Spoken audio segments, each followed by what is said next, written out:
thought I'd start with a guy who helped inspire my own foundation.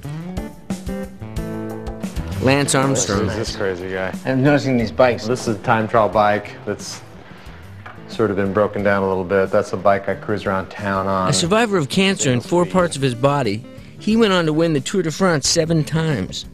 His foundation, Livestrong, motivates other cancer survivors to do just that. Where did the slogan Livestrong come from? Hundreds, if not thousands, of cancer survivors all over the world.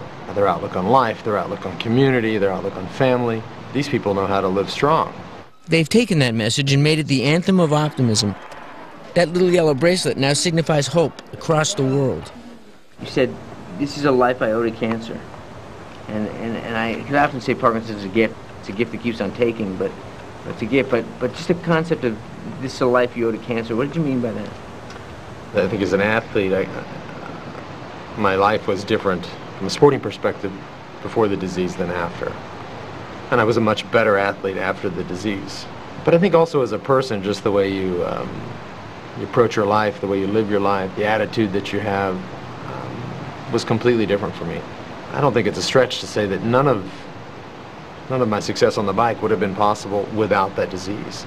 Life wouldn't have been bad. Life wouldn't have been necessarily empty, but it would not have looked like this. He races now for his charity.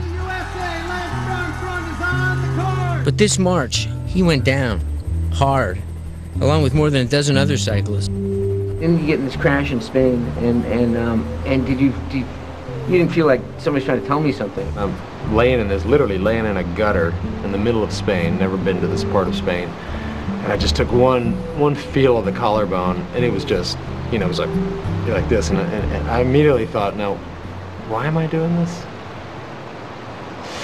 But it healed up, and I'm doing the right thing. Believe it or not, just 6 weeks after this crash, he was racing again. Where does that kind of optimism come from? I give all the credit to my mom. She's really a survivor, gets pregnant when she's 17 years old, and she said, no, I'm going to have this child, and had me at 17, and we basically grew up together. She's as strong and as tough as they come, and she never looks at anything in a negative light. And I think that's kind of created the way I think and live my life. I think for Lance, and for me too, it was the challenges we faced early on that helped shape the way we live our lives now. Thanks a lot, man. Thank you. Really appreciate it. Yeah, absolutely.